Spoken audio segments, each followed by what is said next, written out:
We respectfully ask that you adhere to this rule. We also ask that at this time you silence all mobile devices. With that, we thank you all for being here, and I'll turn the meeting over to our acting secretary, Mr. Phillips. Item 1, minor modification of PUD zoning to allow for the construction of a drive-through coffee shop on a new outparcel within Lakeland Highlands Plaza Shopping Center. The subject property is located east of Lakeland Highlands Road and south of Edgewood Drive South. 2810 Lakeland Highlands Road is the address. The owner is Highlands Plaza Retail LLC, applicant Gadd & Associates LLC, PUD 23-013, and this will be for consideration of a final decision. Good morning. For the record, Todd Vargo, Senior Planner with Community and Economic Development. Again, the case before you is a minor modification to the PUD zoning at the Lakeland Highlands Shopping Center. That's the one where the anchor store is, the Winn-Dixie, to allow a drive-through coffee shop on a new out parcel. Here's the location. You can see Edgewood Drive here and Lakeland Highlands heading north-south.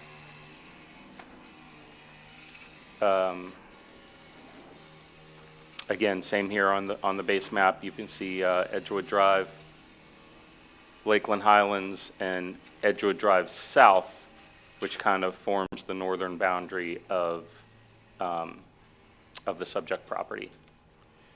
So the first slide here is, again, just to orient you. This is to where what we're talking about. This is the Winn-Dixie Shopping Plaza on Lakeland Highlands Boulevard. This next slide was provided by the applicant. This shows you the entire shopping center. Again, Lakeland Highlands Road running north-south. And then this is the location of the out parcel. And then this is the location of the proposed drive-through coffee shop. And I've got better pictures of this later on in the slideshow. You can see the drive-through coffee shop. The new drive-through coffee shop will be located in a fairly unused section of the parking lot. The next slide is kind of standing near the entrance to the shopping plaza from Edgewood Drive South and looking south towards where that where the proposed coffee shop will be. That's the yellow square there. This next slide is standing at the entrance to the Lakeland Highlands Road entrance and looking west towards Lakeland Highlands Road. See, there's a boulevard entrance there. And then this slide is, again, kind of to the north of the parking lot, so the Winn-Dixie is off to the right of this slide, and I'm looking eastward to the right-of-way along Edgewood Drive South, which is kind of part of the part of this request too. Is Edgewood Drive South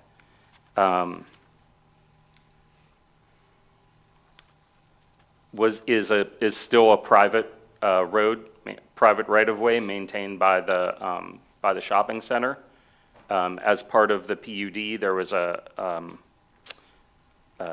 condition in the PUD that says that it would be dedicated to the city when it was connected to a city road. Well, it is long since been connected to a city road, and it's time to dedicate this to the city.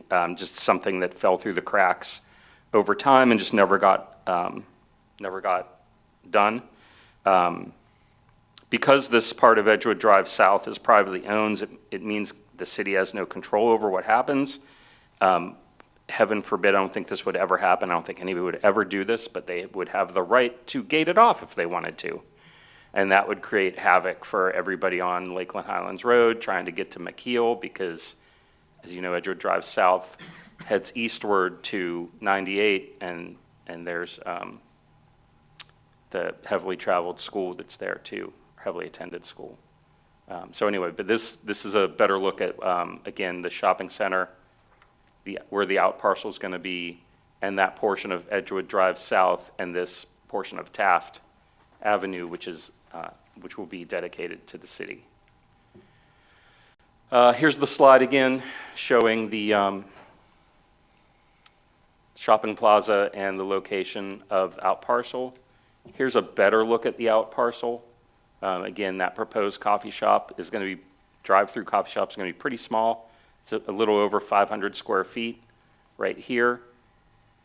And if I remember correctly, it will just be for drive-up customers. I don't think they're going to have a window, but I will let the applicant talk to that.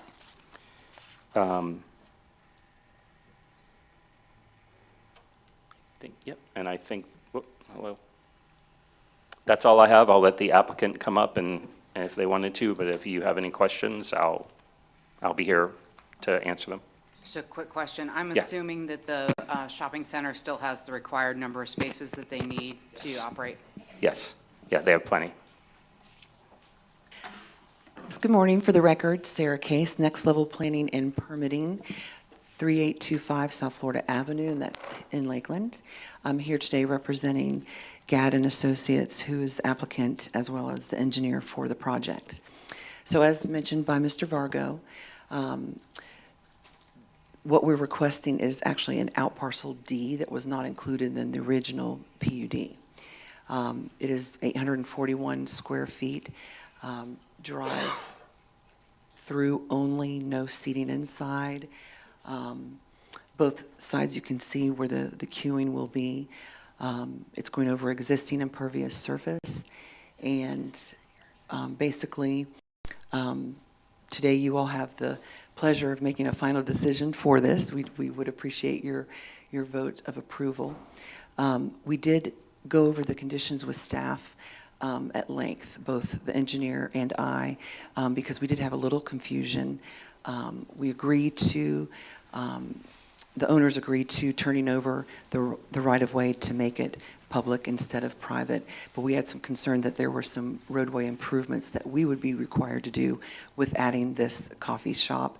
And then I think Mr. Barmby is going to clarify that that is not going to be on us. That's correct. The way the PUD was written probably 30 years ago, back before South Edgewood Drive existed, and so the conditions there were tied to the requirements for the road to be built to really the standard that's there today. South Edgewood and Taft, which is the north-south portion of that access road system. So in terms of the new conditions, it's really about formalizing the point at which that right-of-way would be dedicated to the city. The improvements have already been done as part of the initial shopping center development. So with that, I'll stand for any questions, and we would appreciate your vote of approval today. Thank you. Any questions from the board? Is there going to be a walk-up window, or is it drive-through only? No, no walk-up window? Correct, no walk-up window, drive-through only, both sides. Any other questions from the board? You say this was a new out parcel? Well, this out parcel wasn't included in the original PUD from 30 years ago, so this will be named out parcel D and added to the PUD. Are there any undeveloped out parcels remaining within this development? I believe out parcel B up here is still undeveloped. Out parcel A was a little larger than shown here, and I think the Central Florida Speech and Hearing Center expanded out into out parcel A, and this has pretty much become, even though it's still part of the plaza, it expanded out into out parcel A, and their parking area is kind of out parcel A now. Out parcel C has, there's a site plan in for a laundromat there. It's not, obviously not constructed yet because the site plan's not approved, but yeah, out parcel B, I think, is still, oops. Was there a traffic study associated with this request? Not for this request, no. We would treat it, we would treat it as kind of general commercial at this point, and then we would require a concurrency application at the time of site plan submittal. And so with this being in a retail center, we don't expect it to generate 750 more daily trips that would otherwise require a major traffic study. I assume from looking at it, that the coffee shop is not going to generate a lot of traffic that will interfere with pickup time or whatever it is at McKeel. Probably the biggest overlap would be in the morning. And frankly, a lot of the folks that, at least in my mind, that would be using the coffee shop are those that are going to South McKeel. So in terms of new traffic, there probably won't be a ton of new traffic. It's folks, serving folks that are already on that road system. Thank you. Before I read the conditions, I apologize. I think I said this was a 541 square foot coffee shop. That's an 8. That was not written on my sheet. I just kind of threw that in there, and I just misread it from here. That's 841 square feet. So anyway, with all the minor modifications, we're just kind of presenting the conditions that are changing. As you can see here under C, the maximum floor area. 2, we are changing each of 3 to 4 out parcels to have a 5,000 square foot maximum floor area. Again, not a problem with out parcel D because it's 841 square foot, the drive-through coffee shop. F, the traffic improvements, I'm going to jump down to 1A, which relates to Edgewood Drive South. The initial road construction between Lakeland Highlands Road and a point located approximately 200 feet east of Taft Avenue, the north access drive, shall consist of 2 lanes with a continuous third center lane to accommodate left turns. Adequate right-of-way shall be provided in this area to ultimately accommodate 4 lanes with a continuous 5th center lane for left turns. Again, everything underlined is being added. Anything struck through is being removed. Staying with the traffic improvements, B, we're striking the second sentence there. First sentence reads, the reconstruction of Edgewood Drive South shall conform to City of Lakeland specifications for a public road. And then striking this segment of road shall remain private until such time as adequate provisions are made for the road to connect with another public road. And then 2, just adding Taft Avenue as the name of the north-south access road, just to clarify that. 3, the right-of-way dedication, added an A to the existing language because we also added a B, which says prior to building permit issuance for the shopping center or out parcels A, B, or D, Edgewood Drive South and Taft Avenue shall be dedicated to the City of Lakeland as public right-of-way. And I think that's it. Yep, we recommend approval. Have not heard from anybody, any members of the public regarding this application. So I don't really have anything else to report. Be appropriate to ask if there's any on the audience as well. Any questions from the board on the conditions before we open it up to the public? Assume that the applicant is in accord with the conditions. Yes. All right. Any comments from the public? All right. Seeing no comments from the public, I'll entertain a motion. So moved that we adopt the recommendation of the department. Second. We've got a motion and a second. All in favor? Aye. Aye. Any opposed? All right, motion passes. Thank you very much.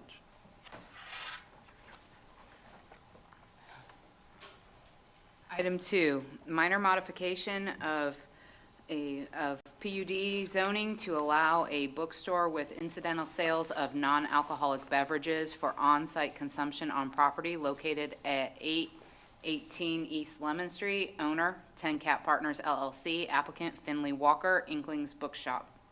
And this is for consideration of final decision. Good morning. Again, for the record, I'm Todd Vargo, Senior Planner with Community and Economic Development. This case also is a minor modification to the existing PUD zoning, in this case to allow a bookstore and non-alcoholic beverage sales at an existing structure at 818 East Lemon Street. So here's the location map. You can see Lake Mirror is in there, a little bit of Lake Morton, so gives a good idea where we're talking about. Is a little bit closer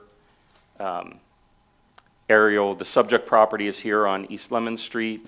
You can see the Texas Cattle Company, the fire station, the auditorium or the Lake Mirror Center. Here's the water park down here. And there's 98 in the upper right-hand corner.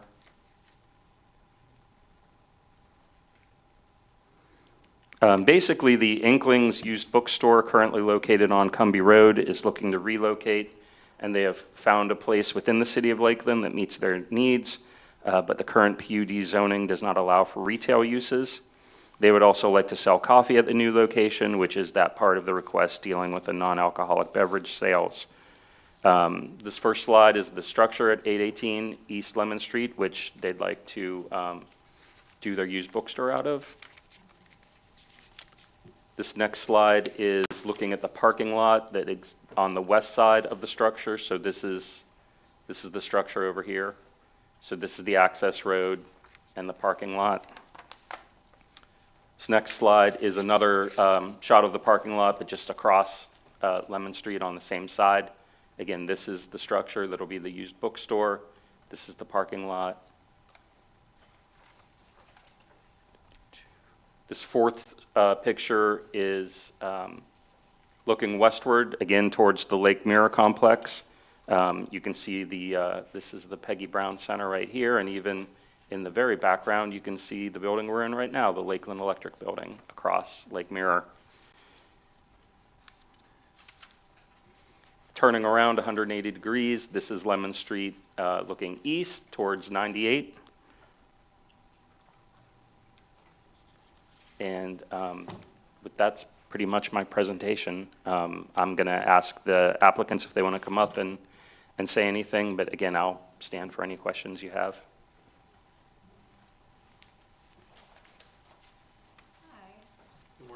Morning. Please state your name and your address. For the record, my name is Finley Walker. And I'm Carmen Walker. And our current address, or this address? Current We're address. currently at 2120 South Cumbie Road. Yeah, we're just asking for a minor modification. Right now it's commercial for office, and we're just asking for retail to be added on. Describe your business, how it operates today. Our current business model is a retail store. It is primarily books, although we also offer other multimedia, games, puzzles, toys, but it is 80% books. Of that stock, it is probably 80% used inventory, and then we also have 25% new inventory that comes from publishers. So we have a trade system where customers and patrons will come to our store. They bring in items that they would like to trade into the store, and then they can use that for a trade credit system to purchase new things in the store. And then we also just have customers and drive-by traffic, people just coming in. People love books, very important. We've been reading books forever, so. Use all non-alcoholic beverages you want to sell, and say on site. Correct, yeah, so currently in our business model, we do not have any type of offerings of food or beverage, so that is something new that we would like to expand into, and just non-alcoholic, so mostly coffee and tea, very, very simple. Any questions from the board? Thank you very much. Just to provide some additional background, this PUD includes the building up on East Main Street. I believe that's where the District Court of Appeals is currently temporarily operating out of there. And it does allow for limited commercial personal service uses, I believe a dance school and a music school, which will be allowed this through a minor modification, at least consideration, because those uses actually probably have more significant traffic impacts than the bookstore, which is relatively low impact as far as traffic generation. So that was the rationale for moving forward.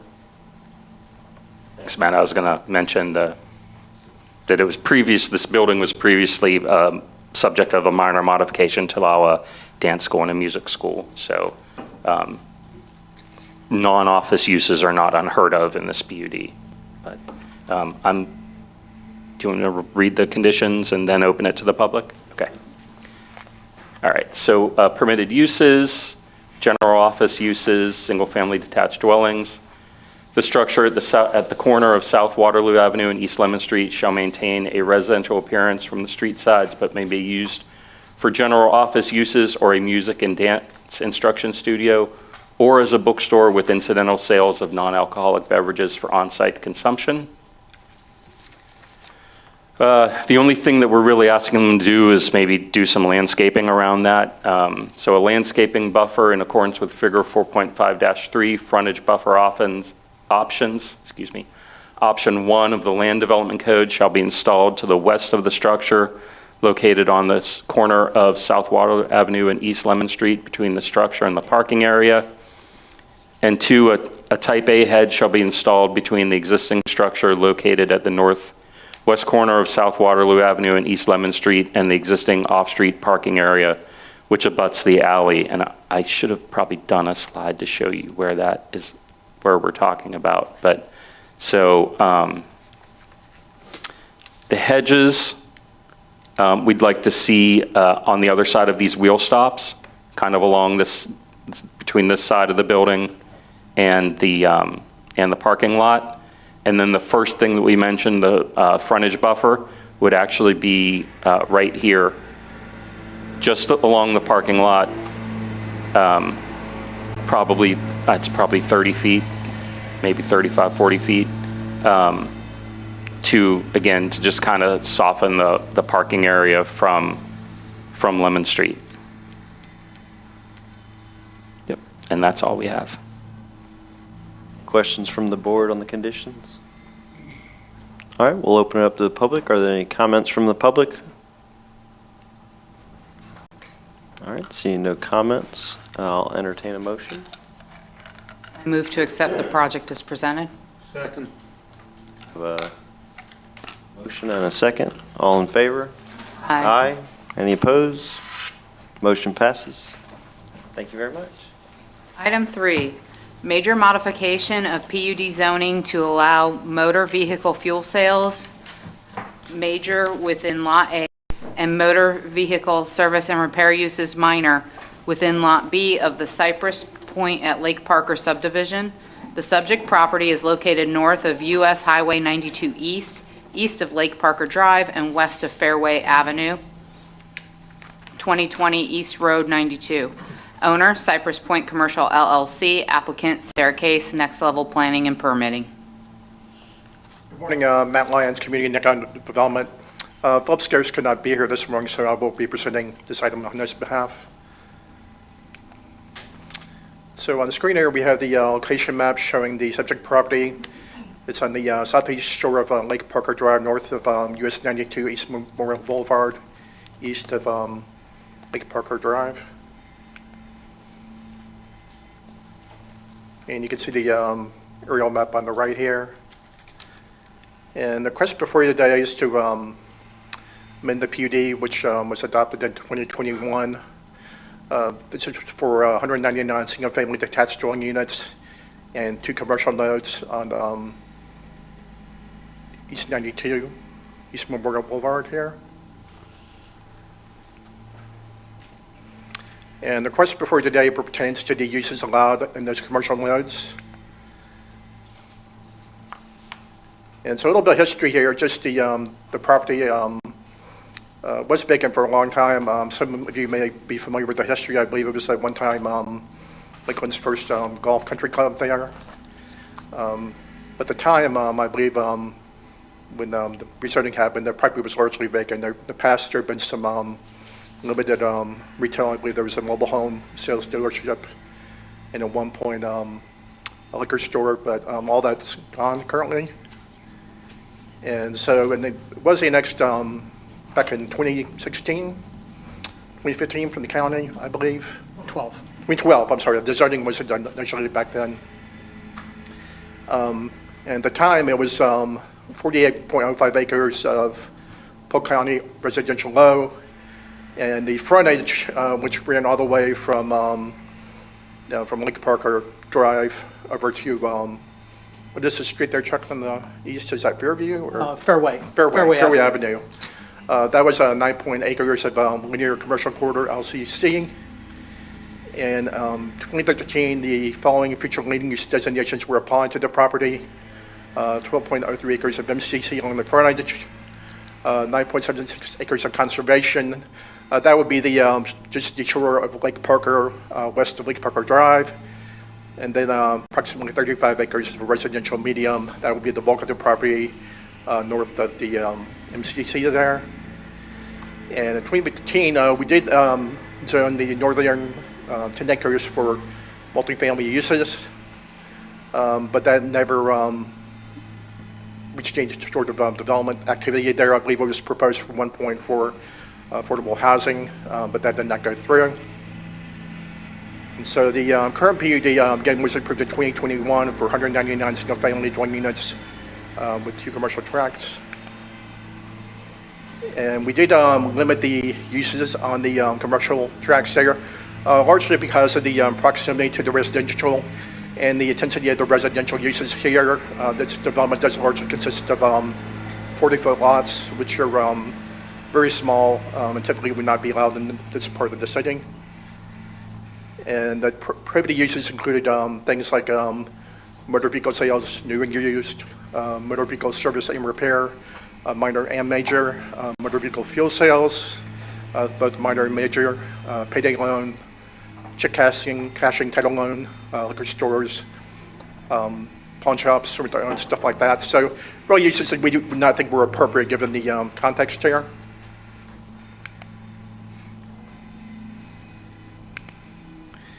And so we do have a definition on the screen here. The applicant is requesting an allowance for motor vehicle fuel sales major on Lot A. That would be the westernmost lot at the northeast corner of Lake Parker Drive and East Memorial Boulevard. That would be for basically any type of fuel sales with no limit on the number of pumps, fueling positions. That would be typically maybe like a racetrack, 7-Eleven, Wawa, Circle K, kind of larger, almost sort of interstate scale type use there.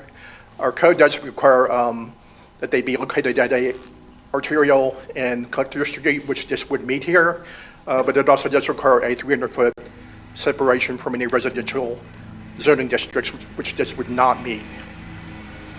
And the other category, this will be for Lot B. The applicant is requesting approval for motor vehicle service and repair minor. This would be basically minor maintenance uses, things like motor vehicle service centers, oil change, cleaning, polishing, car washes, stuff like that, small engine repair.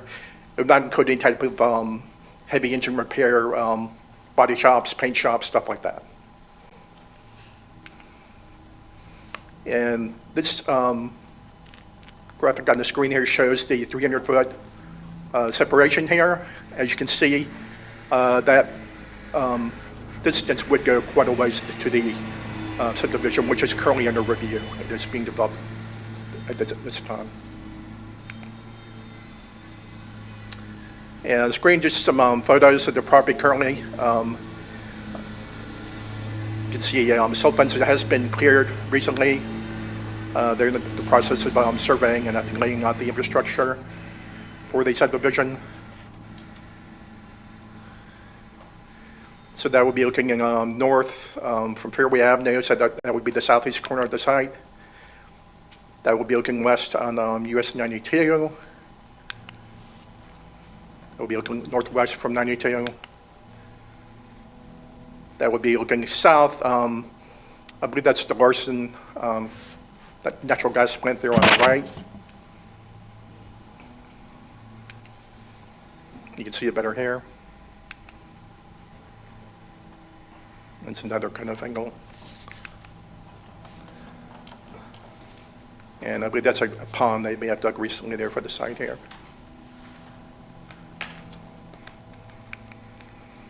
And with that, we'll hand it over to the applicant to make the presentation.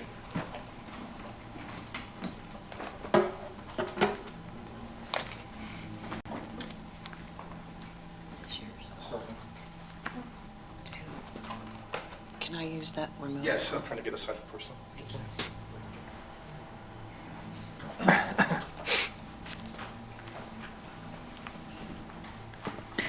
Good morning. Again, for the record, Sarah Case, Next Level Planning and Permitting, 3825 South Florida Avenue in Lakeland. Here representing Cypress Point Commercial.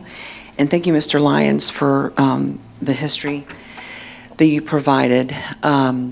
Many of you were on this board when we got our PUD approval for the 199 lots in 2021. And at that time, the PUD, as shown by Mr. Lyons, we had out parcel A and out parcel B, and they were vacant, and we agreed to some prohibited uses.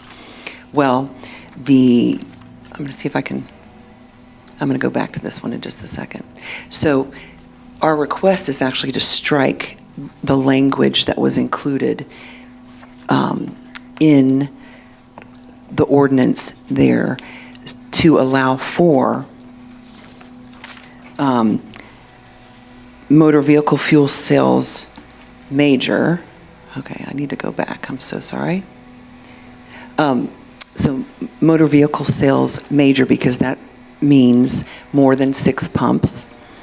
And then the other definition that I inadvertently left out was we're asking for motor vehicle service and repair minor. A lot of things, as mentioned by Mr. Lyons, are included in that. Electric vehicle charging, battery exchange facilities, service stations, sales, installation of tires, batteries, minor parts, and accessories. But what we're looking really more closely at is motor vehicle cleaning, polishing, and detailing, which is car wash. But the name of that category is motor vehicle service and repair minor. Our intent is to hopefully put a car wash on the easternmost out parcel and a gas station on the westernmost out parcel. But because of the language in the PUD that was approved, it is prohibited. I want to go back to this slide that shows gas stations in the nearest proximity to where we are. It's also important to know that 92 is a transit-oriented corridor, and where our out parcels are located are at 2 signalized intersections. We know that we would not be allowed to do a car wash on the easternmost out parcel because Fairway is not a collector road. So our focus would be to be allowed to do a gas station on the westernmost out parcel A. Since the PUD was approved, what's in front of you here is the final engineered and approved site plan by the city. And again, you can see where the 2 vacant out parcels are. And this is similar to what staff showed in their presentation. But here would be the 300-foot setback from a gas station on that corner, whereby we would lose 23 lots. So we wanted to make sure that you saw an illustration of what it would look like for that 300-foot setback. So our request is twofold. It's to strike 2 of those prohibited uses from the original PUD and to request relief from that 300-foot setback. The subdivision is not built yet, and as staff indicated, the reason for that 300-foot separation is to protect the residential and the residences that are there. Well, I represent the entity that owns and controls the entire subdivision as well as the out parcels. So in essence, staff is asking us to protect ourselves from us. So the subdivision is not developed yet, and anybody, when it does get developed, anybody purchasing would know that those uses would be there on the corners before they purchase their home. Again, the ownership and control is the same. An HOA would be in control of all of that. And then today is not your final decision. We would be back before you September 19th. But we do look forward to working with staff. We would agree to striking some of the uses allowed in the general definition for both. But like I said, we're more interested in having the ability to construct a gas station on one of the out parcels. Again, signalized intersection for both, and then a car wash on the easternmost. But at this time, I'll stand for any questions that you might have. And if we do have any comment from the audience, I would like the opportunity to come back and address as well. Have any questions from the board? Yeah, I have not so much questions, but comments. When we approved this parcel back in 2021, one of the comments in the front was all commercial. And Could you please move the microphone I'm closer? sorry. And I was out this past weekend, drove down Memorial, and I got to be real honest with you, I think the last thing in the world we need on Memorial is more auto type of things. You've got it listed that the closest gas station is 0.8 of a mile. That's a Sunoco, that's the size of a small city. Behind it is a Shell station, and behind that is a Marathon station. I think we should be looking at commercial things that are going to benefit the 199 families that are there. And if you have an automobile, you can drive 0.8 of a mile to put gas in it. And I also think if you look at the businesses that are just east of this 199 new residences, they are right across Fairway is supposedly a tire store, which is nothing but cars sitting everywhere waiting to be picked up, serviced, whatever it is. Next to that is next to that is a car dealer, used car dealer, which is nothing other than automobiles sitting in a vacant lot. Then we have another vacant lot. Then we have another auto repair place. Then we have a church, was supposedly a church, I don't know if it's still being used or not. Then you have O'Reilly Auto Parts. You have a glass and tint place. Then you have a strip mall, which has 2 vacancies in it, and the rest of it are barber shops, et cetera. And next to that is another mini mart with 4 pumps. Then you have a cell phone thing. We don't need any more automotive stuff in that area. It is already, if you drive down there, it's an eyesore. And to put another gas station, a large gas station that generates more traffic and generates more automobile appearance. And the same thing with a car wash. I think if you're going to put something in there, I realize it's not a big lot. But we need houses a lot more than we need another gas station on Memorial. And I think the majority of the people in the city would agree with that. We need affordable housing. We don't need gas stations, and we don't need car washes. They're close enough available if you have transportation. Something like a bodega that the people, the 199 families that are going to be there could use. They could walk and pick up whatever they needed. Or perhaps a laundromat. The closest laundromat is down on Main Street. Something that would be a benefit to these people, not something that anybody driving down Memorial needs gas. If somebody lives in that area and they need gas or they need a car wash, they can drive to it. This is for people that live in that area that would be walking. And I personally, I'm a little offended that we went through this once before with the putting in commercial, and I guess it was negotiated down, instead of doing the entire frontage commercial, it was negotiated down that we would have these parcels on either side. That was an acceptable negotiation for me, I know, and made me willing to approve this the first time around.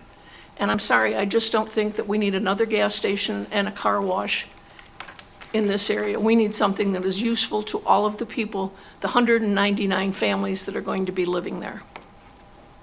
Appreciate your comments and have taken notes regarding. Thank you. Other comments from the board? This is more a question for the city, and I'm just, for disclosure, I'm going to need to recuse myself on this project since I was part of the project team that worked on the residential. But where does that 300-foot number come from? Like, why is it 300 feet from residential? Is there any rationale behind that?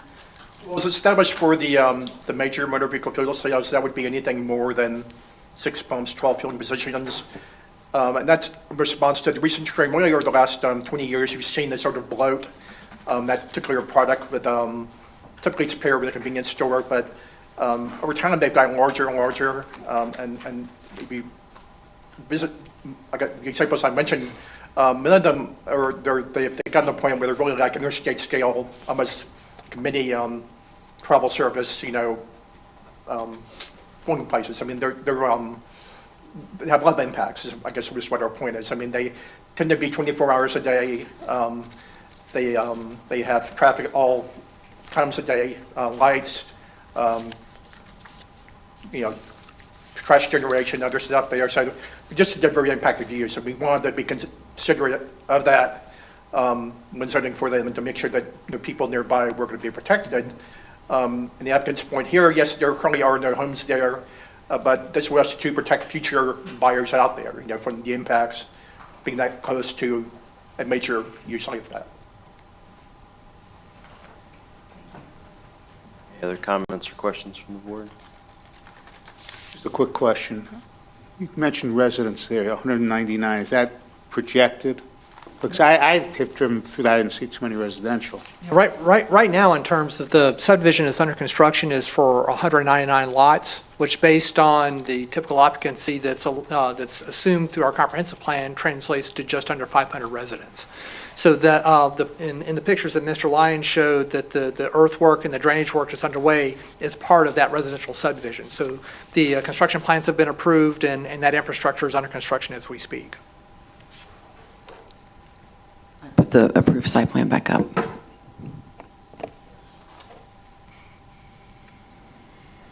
One of the other things of staff too that I just wanted to highlight is that the site is on a transit-oriented corridor, is defined in the comprehensive plan.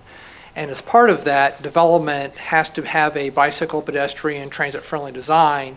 And in fact, one of the policies within the comprehensive plan itself states that vehicles are secondary.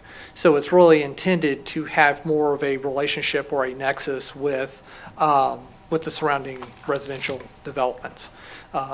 In fact, if you look at the more recent fueling stations that have been developed within the Lakeland area, both in the city and the county, there's really only one that has had residential near it, and that's the Circle K at 10th Street and 98. That property was sold by the Housing Authority, and the development as the Housing Authority is immediately adjacent to it. If you look at the two new fueling stations on Memorial, there by Chestnut Road, there's no immediately adjacent residential. In terms of 7-Eleven at Memorial and Lakeland Hills, there's no immediate residential. Same, as you start looking around the immediate area. So that's the real concern is that the intent is to have a retail component that's supported and was related to the residential that's under development, that the scale was reasonable and respected that, and that we ended up with something that met the transit-oriented corridor standards as identified in the comprehensive plan. So that's kind of some of the staff's concerns, at this point. I'm going to echo Ms. Sight's concerns about compatibility and how things work within the parcel. It always, when we approve a PUD, we also look at the conditions and things that are allowed and not allowed. Knowing that these parcels adjoin the adjacent roadway within the residential community, I think played into some of our concerns initially about not having some of these particular uses. So if this does come back before us, just know those are going to be some things that need to be described in detail. And recognizing that, yes, protection from yourself because you're still the owner operator of all of the parcels. I don't think that I think it takes away from the true meaning of the buffer. Yeah, they might know that they're there, but the purpose of that buffer is to insulate and provide as much opportunity and relief from those uses. And I think that just simply approving it as a part of a PUD is sort of bypassing the process. Any other questions from the board? All right, I would ask for public comment, you're saying? open up public comment.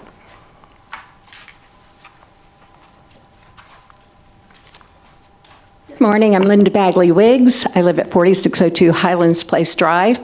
My question was this particular one, and the ones before, is how many letters actually were received? I know you do it 500 feet, and I know that the 199 people that may buy there did not get a letter because they don't know who they are. I'm wondering how many in the community actually got a letter to question this particular. Does anybody have that answer? How many actually got a letter? We mailed out 98 letters that would be within 500 feet of the perimeter of the entire project. Okay, 98 letters. I think that the board and the city of Lakeland should mail out 500 letters so that you are getting the community ability to actually respond to this. And same thing with other projects that need to have the community that's going to be affected by the driving.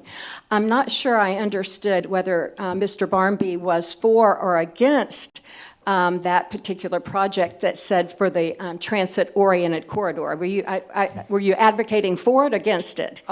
I've got concerns with having major motor vehicle fuel sales as well as service on this corridor because it runs counter to the transit-oriented corridor designation, and I would agree that there's a compatibility issue with the residential next to the proposed site. Thank you. I'm glad I heard that from you now, because I didn't understand. Absolutely, you wouldn't need a gas station for a transit-oriented corridor because you're supposedly not going to have transit that much, have parking places. So I hope this project goes well. I think it's going to be beautiful on the lake. I'm glad you approved it before, and I would ask that you not allow this gas station car wash to be there. Thank you.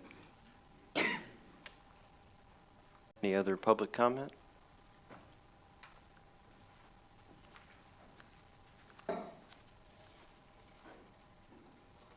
The development team, we will take all of your comments under advisement, and we'll be back before you next month. So I do appreciate all your comments. Thank you. Thank you. All right, on to item 4.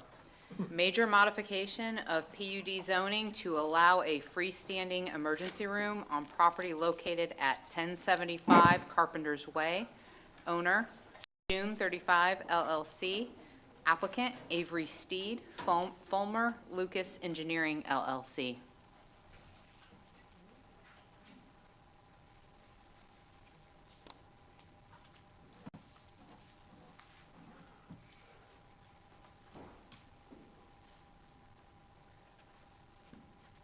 Okay, good morning. For the record, again, I'm Todd Vargo, Senior Planner with Community and Economic Development. This case that's before you this morning is another request to amend a PUD. In this case, to amend the PUD zoning to allow a freestanding emergency room on property located at 1075 Carpenter's Way, which is located on the northeast corner of the intersection of US 98 North, which is the north-south road here, and Carpenter's Way, which is this road here. A little bit easier to see in these slides. Here's the aerial. This is the subject property right here. Here's Carpenter's Way. Here's US 98 North. This property is proposed for a 11,570 square foot freestanding emergency room. You can see the site plan here on this slide. The emergency room will face North 98 and has entrances on Carpenter's Way right here, and there is a median opening here and a left turn lane so cars can make a left into here, and there is also another opening on Corporate Avenue. The site plan will utilize the existing retention ponds in the northeast and northwest corners of the property. This first slide is looking from the retail plaza on the south side of Carpenter's Way up towards the existing structure, which used to be a financial institution. That will be demolished, and in its place will be constructed the emergency room, the freestanding emergency room. This slide is also from that south side of Carpenter's Way, but looking towards the intersection of Carpenter's Way and 98.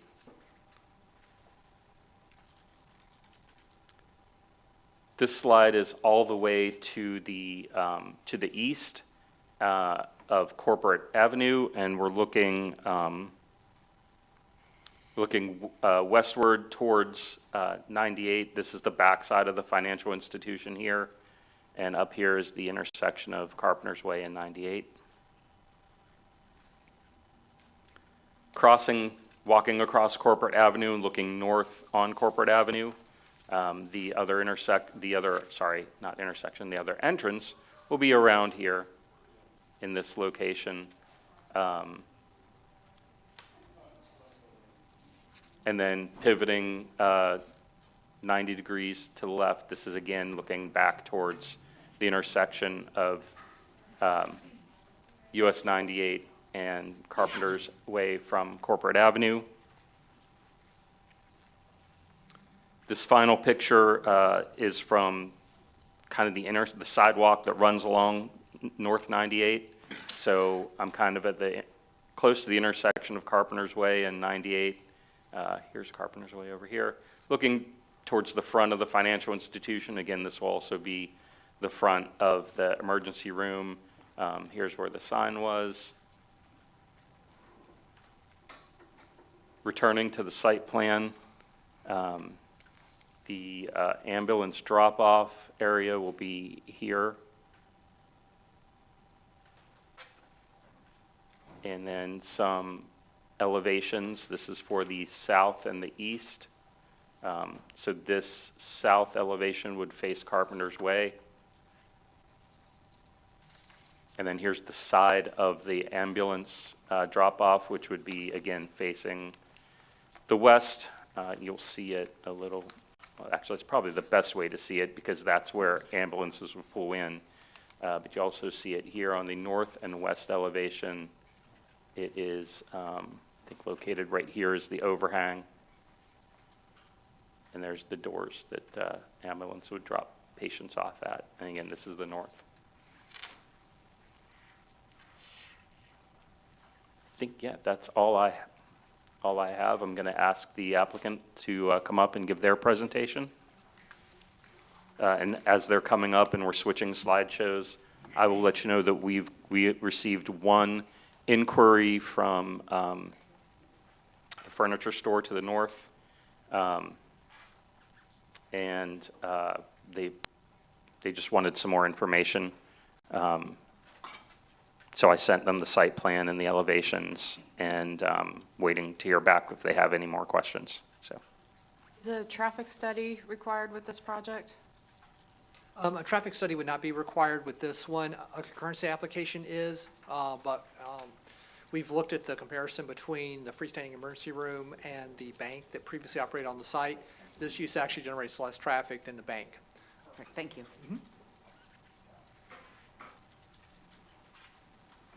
Morning. For the record, Avery Steed, address 2002 Richard Jones Road, Nashville, Tennessee.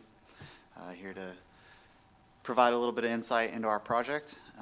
Appreciate any comments and feedback that we receive. So again, like Mr. Vargo stated, we are seeking to place a freestanding emergency room clinic here in Lakeland at 1075 Carpenter's Way. So we have a location map here prepared, as well as kind of the existing use, existing zoning. Currently, it is a 4,500-ish square foot bank.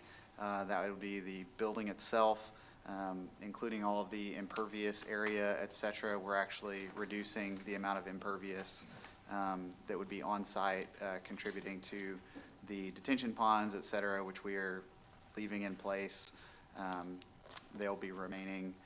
Our future use here, again, mixed mixed commercial corridor within the suburban corridor context within the PUD, and we're requesting a major modification, as Mr. Vargo stated, to allow our use. So a little bit of highlights on our proposed site plan. We are about an 11,500-ish square foot building, requesting access from Corporate Avenue and Carpenter's Way. We've been back and forth with planning and have updated our access. They requested that we move our Corporate Way access a little farther to the north to avoid any conflicts that could be, that could happen from queuing at that intersection. And that we are, again, maintaining the 2 existing detention ponds, reducing impervious area, and generally speaking, enhancing the beautification of the area. We will have ambulance drop-off and patient drop-off provided. Like Mr. Vargo stated here, the ambulatory care is part of our project. We have a member of the ownership group as well that's going to talk a little bit more once we get through explaining kind of what the site plan is and what our role is and kind of how that impacts the community and what all a freestanding emergency room is and what that entails. The architectural elevations are here provided in color that Mr. Vargo, I believe, just went through in black and white. They have been updated and enhanced per the City of Lakeland Planning Department. Staff has provided feedback requesting additional glazing and sorts of things like that. And so we've gone, again, back and forth and have provided updated and greatly enhanced architectural features to kind of give just like a really nice, pretty building there, especially with it being on the corner and trying to enhance the area. This is an architectural rendering that we have that I think probably does a little better of a job than the standard black and white elevations that you may be used to. This kind of gives you an idea of the frontages and just kind of the aesthetics of the building in totality. We don't obviously have like every single tree incorporated and landscape feature. There's substantial amounts of landscaping that we are doing to enhance the site, as well as tree preservation for many of the large trees. They're on site to try and save as many of those as we can, and again, just keep a really nice, clean product that that assimilates itself well into the community. Again, here's our landscape plan. As you can see from that rendering, it didn't necessarily show, but we will have, let's see, there we go. We will have trees placed all along 98, as well as trees placed along the corporate way and along lining our entrances, as well as new trees and existing trees as well remaining along the rear to buffer from that furniture store that is to the north of us. So again, that is our landscaping plan. With our prioritization has been placed for maintaining the existing trees on site and enhancing the buffering and the screening away from US Highway 98. I think at this point, I'm going to call up my colleague and ask him to explain to you guys a little bit more about what a freestanding emergency room is. Oh, sorry. So that's forward.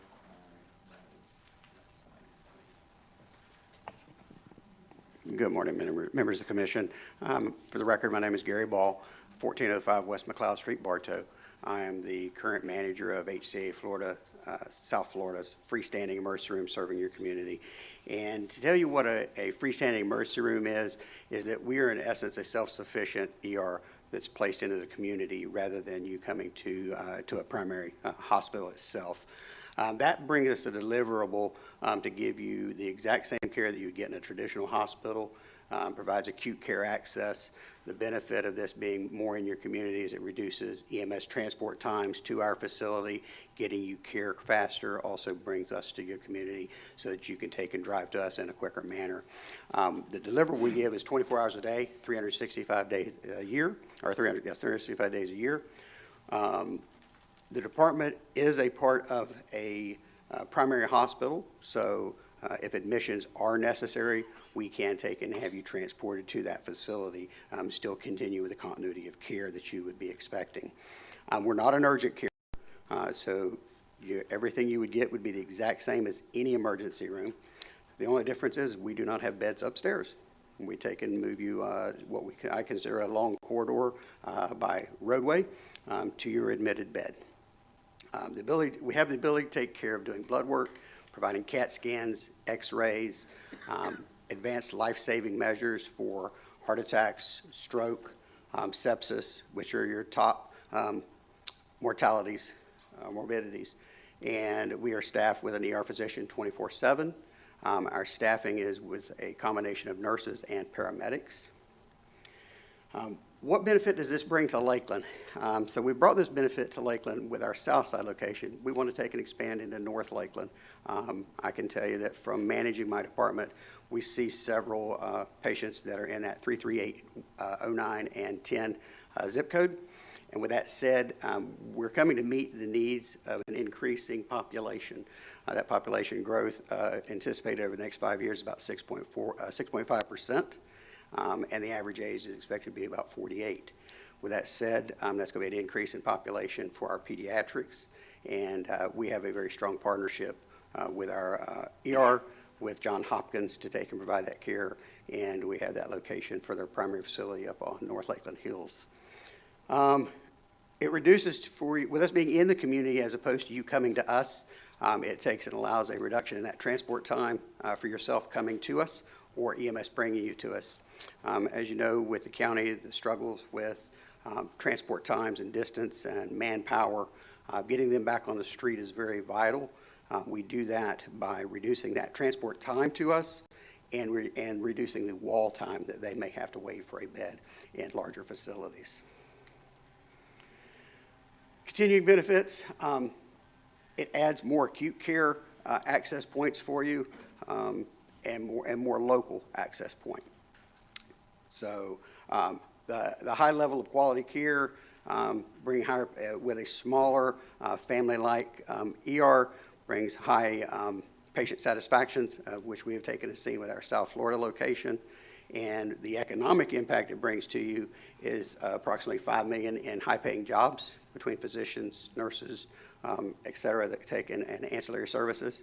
And then an estimated $929,000 for supplies that we would utilize, and approximately $224,000 in tax revenues for the city. Any questions I could answer for you? Are you affiliated with the freestanding ED that's down on South Florida Avenue? Yes, ma'am. That is me. I'm the manager of that department. East, on the one that's on East Florida Avenue and East Side Drive. I've had the unfortunate have to use that facility, and it's wonderful. Thank you. I mean, it's just marvelous, and and now, is this new one affiliated with Bartow, or is it affiliated with Brandon? It will be affiliated with Brandon. Yeah. Are you part of HCA? Yes, sir. Okay. All right. Where is the hospital that you would be transported to? That would be dependent upon the patient. If they choose to be admitted to Brandon, then we would transport them to Brandon. If they choose to go to another facility, then we will work to make arrangements for that transport to facility of choice. And also, do you do trauma, or is it just more in surgical on-site, or is it? No surgical, no trauma on site other than stabilization. If Okay. they require trauma, advanced trauma, then they would be sent to a trauma center, being either a level 2 or a level 1, and that may be Lakeland Regional, Tampa General, depending on the specialty, or Blake in Brandon. Correct that you're within, I know there's a minimum mileage that you have to be away from the hospital that you're affiliated with, you'll be using. I assume you all fit within that mileage Yes, sir. protocol? Yes, sir. Okay. Questions from the board? I did have a question about the signage. We have not seen any signage package here. I know that the South Florida location, we have in the past, we've had complaints about the EMC sign there. The brightness. Yes, Well, sir. being and flashing and animation, other things that are not allowed under the code. There's been 2 occasions that we had the timing was off. That was me learning the system, and we have corrected that to be at the minimum of the 5 seconds, as is said in ordinance. And the brightness, we've taken and reduced usage of the brightness, which is in essence anything white on that LED. Yeah, well, I know the last week I drove by once and it was flashing, it was like once every second, so it was clearly non-compliance. With this property being a residential gateway to Carpenter's Way, that residential community, I mean, that would be a concern for us if we're going to have the same issues we've had with the other location, being a 24-hour operation, so. Yeah, we reduced that bright lighting to only be used during daylight times, so that it was not bright and interfering with traffic at night. I will take and look at the signage and see if anything's blinking more than the 5 second minimum.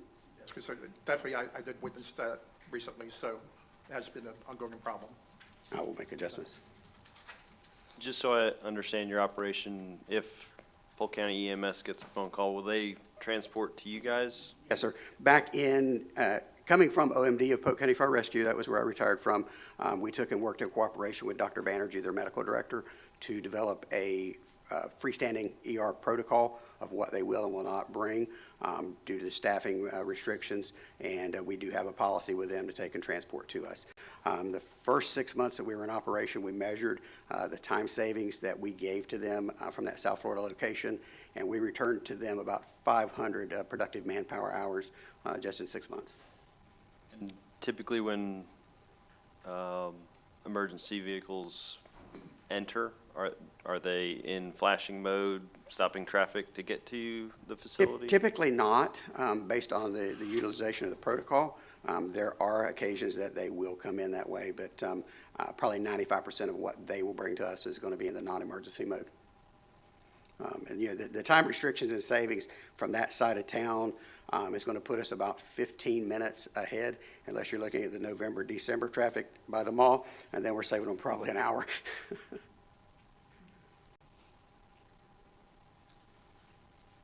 Any other questions from board or staff? All right. And any public comment?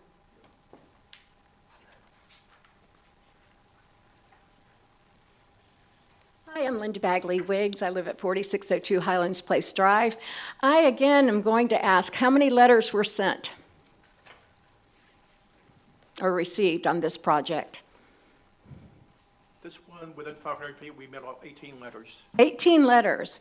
Okay, then I have a question. For the people on Carpenter's Way, you've probably heard from them about traffic, and so I won't mention traffic again. But if they had gotten the 500 letters, would there be any more people here representing and wondering about that little Carpenter's Road Way as one of the entrances to an emergency room? I am also concerned, if I were in that neighborhood, and I were to go to an emergency room with closer contact and then find out that I'm going to be moved to Brandon, which is another 45 minutes away, that would concern me. I wonder how people know in their an emergency room situation or emergency ambulance situation, how many have the wherewithal or the mindset to say, take me to Lakeland Regional or take me to the Lakeland Regional emergency room. This is my concern. Thank you. Can I ask a question along those lines? I was under the impression that the maximum distance that could be from a hospital is about 20-some-odd miles or so. Is that correct? That I don't know. The market has changed so much, it's really, and actually the gentleman, the applicant can address that better than us. Just to address the lady's concerns, Ms. Wiggs, about 95% of what does come to the emergency room ends up taking and going home. We only have about a 5% admission rate. And again, if the patient has the option, they have the option, we can take and arrange with Lakeland Regional through our transfer centers that their admission can be there. There's no way for the citizen to know their condition is going to be an admission until they're evaluated. The deliverable of that advanced care in the shorter time for the 95%, I believe, kind of outweighs the 5% on the admission. We do take care of, if the transport is to Brandon, that is all solidified through HCA.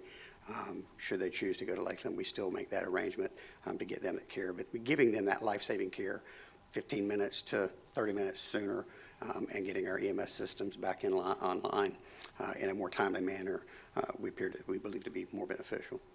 Do you disclose and give the patient the option, or is it something that has to be requested by the patient? When we give them the deliverable that we admit to Brandon, if they give us that, well, I don't want to go to Brandon, I don't want to go that distance, my family's not close to there, then we take and say, where would you like to go? We have had admissions to Lakeland, to Bartow, and to South Florida Baptist, to Plant City, because they live on that county line road corridor. And we're seeing that kind of a growing along that corridor. Do your people at the emergency room evaluate on an individual basis the condition of the patient? Can a patient, is it you putting the patient at risk if you're waiting to take them out to Brandon versus going to another hospital? No, sir. No, sir. We deliver the exact same care in our emergency room, in the freestanding emergency room, as you would get in any emergency room, and that doesn't matter if it's Lakeland Regional or Brandon Regional. I understand that, but So- when they have to, when you decide they need to go to the hospital, do you, I mean, some of these people aren't going to be in any condition to tell you where they want to go, if they, you agree that's a possibility? Correct, that's possible. Do you evaluate then the condition, do you have medical staff that evaluates the condition of that specific patient and say, we can't go to Brandon, it's too long, we need to go to Lakeland Regional or whatever else may be close? Yes, sir. I can speak on that especially. One of the things that we are at Brandon, we are a STEMI facility, and a STEMI being an ST elevation MI or heart attack. We actually made an agreement with Lakeland Regional. If you are having that heart attack with us, we will stabilize you and we will get you to their cath lab. We have found through studies that actual admission coming through our front door to what we call door-to-balloon time, we are actually delivering a faster deliverable to their cath lab than they were at their own site. The question for staff, I'm assuming this is going to be a binding site plan. Correct. Looks like we're pushing the parking up closer towards the roadway. Is there any future plans, consideration for transportation improvements along this corridor that might, perhaps need right away in the future and, create some concerns? Looks like right now, most of the improvements are off of that existing right-of-way line. Are we creating a constraint? I don't believe we're creating a constraint. I know our City Traffic Operations Division is actually working right now on a scope for improvements to the, I guess, let me make sure I get this right, the eastern approach to the US 90 intersection to extend that turn lane, change the signal cycling, actually rebuild the traffic signal, which will greatly reduce the delays that are seen at that location. We are working with another developer to construct a Lakeland Park Drive extension from Lakeland Park Center Shopping Center over towards Carpenter's Way, so there'll be another two-lane corridor parallel to this. So really, we don't see anything at this point that would require any additional multi-laning or widening of the road, particularly because we're going into a residential area. We don't want to have kind of that fire hose effect of traffic coming in through that, past the Estates of Carpenters and into the Wedgewood community. Yeah, I was more curious if a dual left situation, require an additional lane out there. Just want to make sure we're taking that into consideration for the site. Definitely been coordinating with Public Works on that one. Comments from the board? Anything else from the applicant? One quick thing, again, this is Avery Steed. I just wanted to point out, in terms of traffic concerns and what's existing out there versus what we propose, an FSER typically, from what we've seen at all of our facilities, is about, I know that the bank is no longer existing or no longer in use, but an FSER is typically about 10 to 15% of the traffic that a bank on a day-to-day basis may exhibit. And if something were to come in here, like a retail facility or anything like that, that traffic volume would be even higher. So I'm hoping that alleviates some of the concerns of the board and, members of the public that have concerns about any sort of traffic-related incident or conflict coming up in their community. Just to, note on that, and perhaps something that can be discussed at the next meeting would be the frequency of the emergency access that would essentially shut down the intersection to have access. If we could have a little bit of data in terms of So, frequency, what I that can might give you look some of like? that data. Our average typically is seeing approximately 50 to 60 visits a day from the community. Our maximum that I've seen in the 3 years has been 94 during the run of COVID. EMS-wise, we see about 60 a month at our peak, and currently run at about 30 a day. Of those I'm sorry, coming 30 in with 30 a flashing month.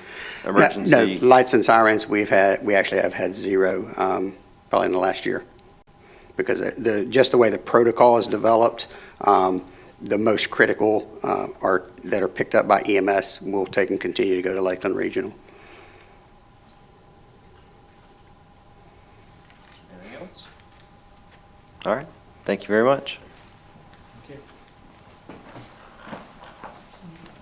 Moving on to item 5, the application of C1 pedestrian commercial district zoning on approximately 0.28 acres located at 1050 Sharon Drive. Owner, Jacqueline W. Scott, Revocable Living Trust. Applicant, Sharon Laird. Hi, good morning. For the record, Audrey McGuire, Senior Planner with Community and Economic Development.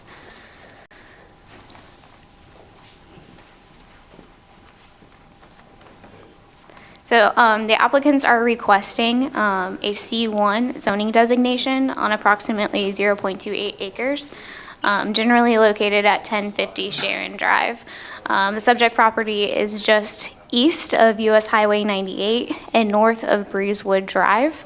It is surrounded by predominantly commercial uses, with the Lakeland Park Center to the west, as well as the shops of Lakeland to the northwest.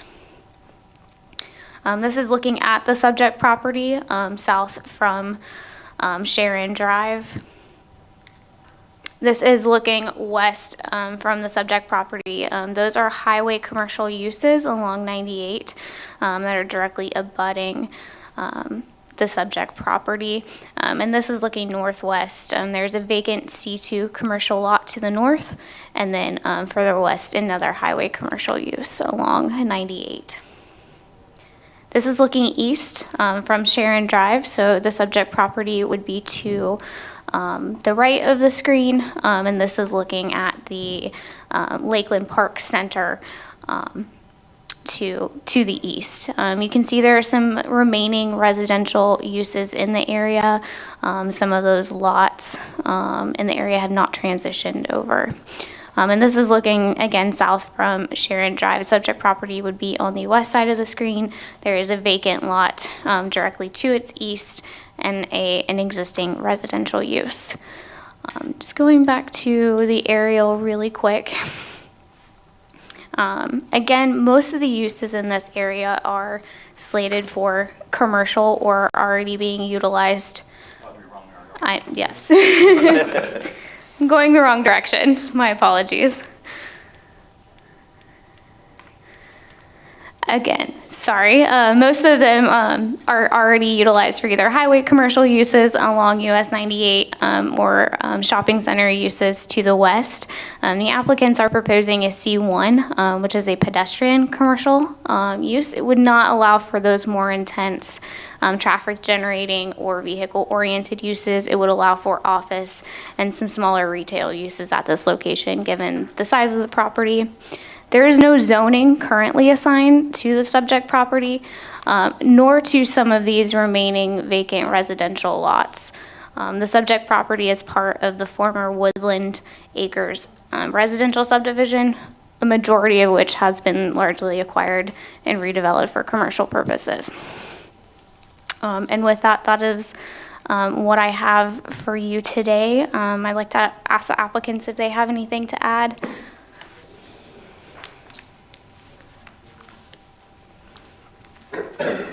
Hi, Jack Strollo with Broadway Real Estate on behalf of the owners of the property. No, just the zoning, there was no zoning on the property at all. It's been a hindrance in a potential sale of the property. It's held up a couple of different contracts we've had due to the timelines involved with going through the process.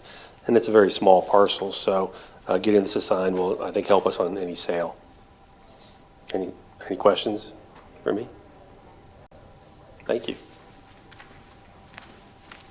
Just some additional background, what you see on the screen, the remaining properties, they were basically holdouts when Ramco Gershenson, they were the developer of Lakeland Park Center, when they were selling property to develop that. They were not willing to, I guess, agree to the price that Ramco was willing to offer, so they were not included as part of that zoning action, so they were kind of left in limbo there. So we do anticipate in the future, adjacent properties will come forward at some point and request similar zoning, and we thought it was important to set the tone as far as what would be appropriate there. We didn't believe C2, because of the proximity from 98 not being on the arterial, would be appropriate to allow the C2 more impacted uses. So we believe C1 would be an appropriate compromise here, given the context. Comments from the board? Opening this one up to the public. Any comments from the public? All right, seeing none, we'll get this one next month.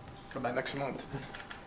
All right, on to item 6, change in zoning from MF22 multifamily residential to O1 low-impact office on approximately 1.17 acres located south of East Lemon Street and east of Tyler Avenue, 1303 East Lemon Street. Owner, East Lemon Land Trust. Applicant, Sarah Case, Next Level Planning and Permitting. Hello, good morning. Marisol, Senior Planner, Community Economic Development. As mentioned, this change of zoning is from MF22 to O1 Low Impact Office. The request to change the subject property is general location is located southeast corner of East Lemon Street and Tyler Avenue, just west of Bartow Highway, as you can see here. There's Bartow right there, and this is actually Memorial right there. And this here's the location map and aerial overlay. Currently, the property is surrounded by C2 to the west and north, and mobile home park to the south, and a few single-family residential dwelling units to the east. And the following are a couple of photos of the property. This view is from East Lemon Street facing east. You can see the commercial uses across Lemon Street and the residential unit there. This is facing the property. This is the northern boundary facing south. And this is the northeast corner facing southwest. You can see the resident mobile home community here. And this is actually Pace School Center for the girls. The southeast corner facing north towards the adjacent property of East Lemon Street. And this is Tyler Avenue facing south. It's a little better view of the school, as well as the fence line of the mobile home community. And this is a southwest corner facing southeast towards the rear of the property. And we received only one email regarding this property. They were a few concerns. I do have a copy of the email if you wish to review that.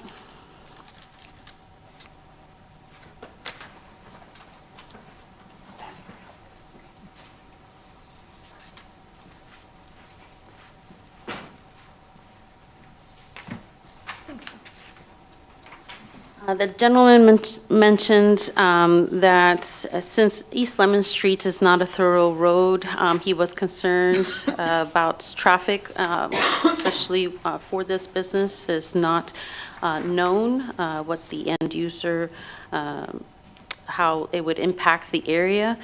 I did receive a phone call regarding this property, but the gentleman was not for or against the project. He just wanted a little bit additional information regarding how that would impact his neighborhood and the mobile home community that he owns to the south.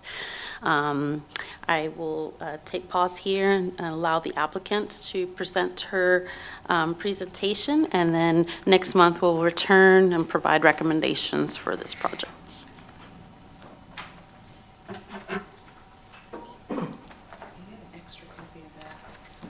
Yes.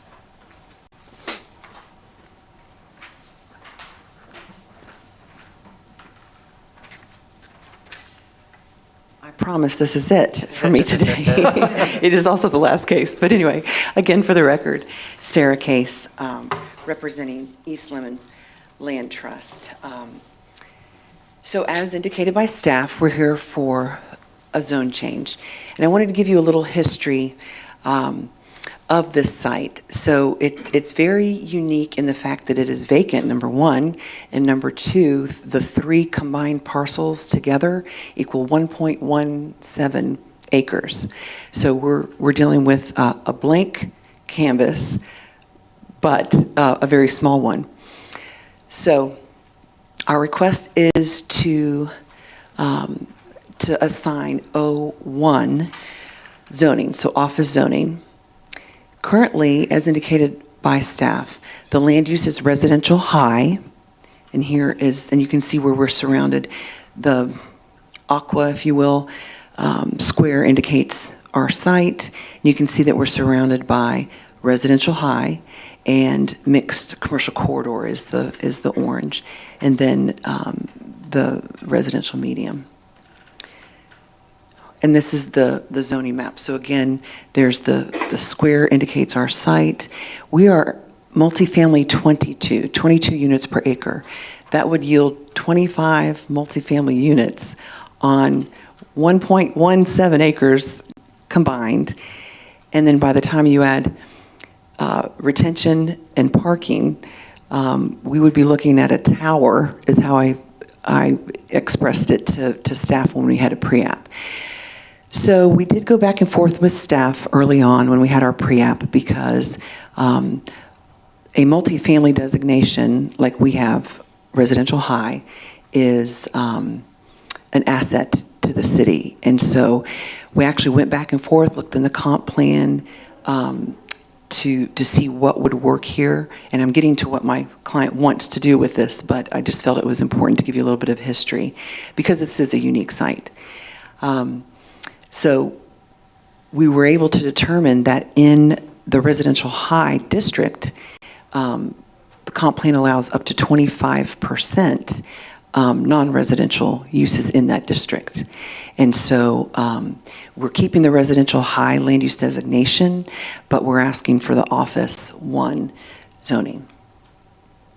And staff also showed you pictures and a map as well of what is surrounding us, but it was very interesting. Our first request was actually to do C2 zoning because we are surrounded pretty much by C2 zoning, but we ended up, like I said, looking further into the comprehensive plan and saw that we were able to get that staff felt more comfortable with us asking for an office 1 designation. I do want to note that we just completed combining the parcels with the property appraiser's office, and reason being, we would have to adhere to setbacks from every parcel line. So again, we're working with a very small piece of property as it is, but just wanted to show you that was accomplished last month. So what my client wants to do is they want to build something very similar to Catapult. So it would be one building, and then they would lease office space or a room, and hopefully most of you are familiar with Catapult. There would be common areas, but like a office research type development and a business incubator type use. So we do feel that it is a nice transition from what is existing there now. We've got a mobile home community south of us. I did speak with a gentleman who owns the mobile home community and put him in touch with my client. And ironically, he actually developed the storage facility that is to our northwest about 20 years ago. So he's, you know, an owner of the mobile home community, but he's very familiar with that area. And he knows that we have a challenge ahead of us having to work with such a small piece of property. So again, we do feel that the companion zoning that would go along with RH was something we discussed with staff, and that's why it's Office 1 and the use hoping for a business incubator. And then again, your final decision will not be today and will be before you next month. So if you have any questions, I'd love to answer them. And if we do hear any from the audience, I would like an opportunity to respond. Does your owner have any idea what type of business incubator this would be? I know that they're doing that, like there's one down for hair salons that has hair salons, barbers, nail technicians and so forth, that's down on Shepherd Road, which is a real nice thing for businesses that are trying to get a foothold. What type of businesses is he talking about? So it's my understanding it's not going to be like personal services like that, like a barber shop or the nail. More financially geared for to help foster businesses that are trying to get off the ground. They can't afford brick and mortar right now, and they're learning kind of how to do a business plan. And he would foster them, lease out an office space for them, and then they move on. But it wouldn't be. It's not a personal. What type of businesses though is he talking about? Is he talking about tax planners? Is he talking? So something like that, more office and research and development, but not like a personal service. And I'll actually have more information on that for you next month. I appreciate that question. Any other questions from the board? I do have a question. What was the previous parcels? You said that you were recently combining them. What were their previous uses? Okay. Well, it's all vacant, and they all three had the designation of multifamily 22. We just combined them, so the three original parcels are listed at the top of the screen. And is there a laser on this? Well, there's a. Like a. There you Oh, go. oh, I see. Hold on. So this was actually answer one that. parcel, and then the one to the south of it, and then the one right there. So all three combined equal this. As you can see, there were four platted 50-foot lots on Taylor that were which intended for some type of probably residential. And then there's the parcel to the east, 102 feet wide. You know, that could certainly be split involve like two homes if they want to do that, for example, there. But Lemon Street is, that block there is largely residential east of here. It does terminate in the cul-de-sac, so as the letter indicated, that is the only way in and out would be from that intersection next to where the property is. How did a property this size get a MF22 designation? Well, the whole area was upzoned at some point. It appears it's been done probably decades ago. I know it's been there since at least conformance in the 90s, at least 30 years ago. So we had not looked beyond that. But that corridor, if you've been over the area, it's been declining for a long time. There's not a lot of commercial activity. Mostly you see like used car lots, auto repair, stuff like that. But there's not really enough traffic volume to support any probably high intensity commercial over there. So It has been an area, certainly the CRA north of there, they've been focusing on, but there's not been a lot of demand for commercial on either East Main or like Parker Avenue. I think I can attest to that based on the traffic volume. And if I'm not mistaken, I think staff mentioned in our pre-app that maybe a year or two ago, a multifamily development came in. I think they had 4 units, but it fell through and did not come to fruition. So again, that's why we're here before you today, to try to make something work on that site. So This is just the zoning change, so no site plan or Correct. anything at that point. This is straight O1 zoning, or would be straight O1 zoning. And can you confirm the uses of O1, what the allowances are? Yes, O1 is primarily for low impact, small lot office. Typically, that would be your small practitioners like accountants, architects, maybe medical office uses, stuff like that. It does allow limited personal services uses, things like barbershops, hair salons, music studios, dance studios, those types of things there. But it's primarily intended for office type uses. And there is a residential allowance as well, so some multifamily could locate within O1 depending on market conditions, at some point down the road. It would be important for us, because it is just simply a zoning change, to not base our decisions specifically on the business type that's being presented, but really anything that could be considered in an O1. Exactly. right. Yes, because once it's approved going forward, there are no guaranteeing use for as what actually might be developed. Thank you. Other comments, questions? Any comments from the public?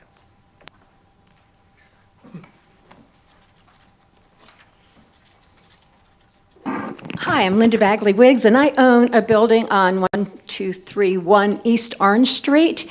And I got a letter for this, and so this is why I'm here, actually.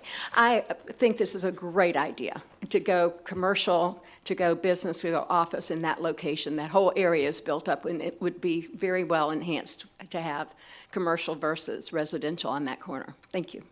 Thank you. Would the applicant like to speak either one to the email or into the public comment? Apologies, I didn't have a chance to read it in its entirety, but I will say that, again, I did speak to the landowner to the south of us, the owner of the mobile home community, and he was more curious than anything what in the world could possibly go there with the size that we're working with. I will note that, confirmed with staff, we are not required to do a site plan, and we're not going to invest in a site plan not knowing if we would be getting an approval for this or not. But I did confirm setbacks. We're going to have a 20-foot setback. We're already on 2 street sides, so we've got a 20-foot setback from both of those, and then we'll have 2 rears, basically, and that's also 20 feet. So we're going to have 20 feet from all sides to work with for a building. But we truly feel that this is very low impact, as opposed to if it was high density, developed as high density residential, the amount of traffic and that type of thing. So I know you're not basing your decision on the intent of my client, but people were curious, and that's what we brought forward to staff, and we felt that it would be a good fit under the O1. So again, we'll be back before you next month, and I'll get some answers on the exact type of business incubator, just for curiosity purposes. And I appreciate your time today. Thank you very much. Thank you. Thank you. Moving on to the general meeting, item 7, review minutes of the July meeting. Hopefully everyone's had a chance to review the minutes. If so, I'll entertain a motion. Need a motion. I'll first it. I'll first it. Do I have a second? All right, all in favor? Aye. Motion passes. Moving on to item 8. Report of City Commission action on Planning and Zoning Board recommendations along with Planning and Transportation Manager's report. All right, well, thank y'all. This is a longer meeting than we've had in probably 3 or 4 months, and so I think things are starting to ramp back up again. And want to invite congratulate Ms. Veronica Roundtree for being appointed to the Planning and Zoning Board and welcome her to today's meeting. Hopefully, it was everything that you had hoped for. It was quite a experience, some questions that was answered. I didn't have to say anything because it was already said, so, you know, but I enjoyed it. And Thank you. Thank you very much for your service. Thank you.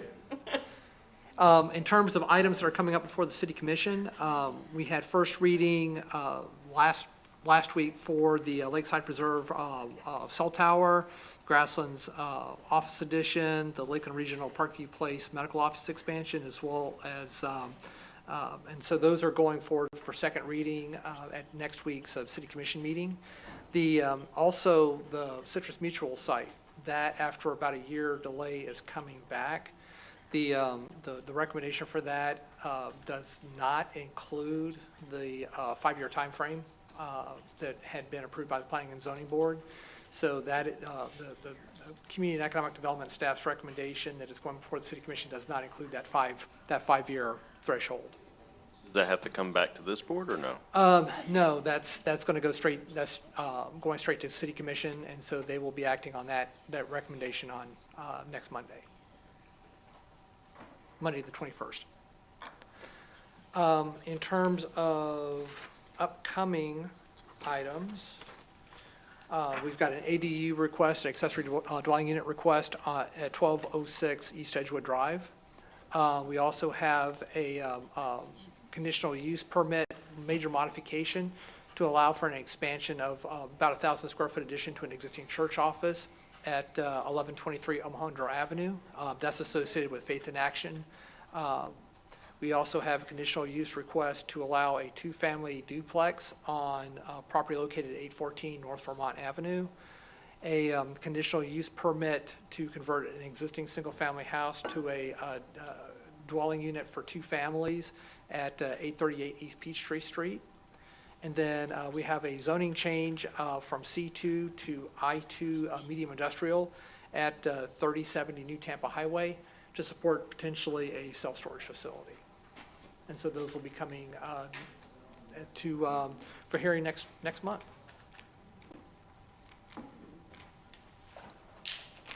All right. Not seeing anybody in the audience. I don't think there's any other comments from the audience. Anything else from the board? All right. Very good. We'll adjourn. Thank you. Thank you very